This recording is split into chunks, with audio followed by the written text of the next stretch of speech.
மேல், சப்ரகமுவ, தெற்கு, மத்திய, ஊவா மற்றும் வடமேல் மாகாணங்களின் பல இடங்களில் இன்று பிற்பகல் 1 மணிக்குப் பின்னர் மழையோ அல்லது இடியுடன் கூடிய மழையோ பெய்யக்கூடும் என வளிமண்டலவியல் திணைக்களம் எதிர்வு கூறியுள்ளது.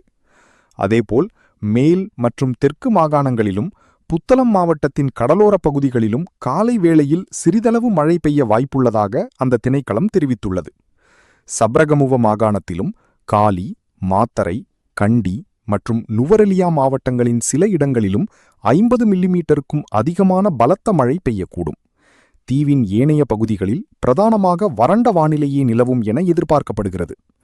மத்திய, சப்ரகமுவ, வடமத்திய மற்றும் ஊவா மாகாணங்களிலும் காலி, மாத்தறை மற்றும் குருநாகல் மாவட்டங்களின் சில இடங்களிலும் அதிகாலை வேளையில் பனிமூட்டமான நிலை நிலவக்கூடும் என எதிர்பார்க்கப்படுகிறது.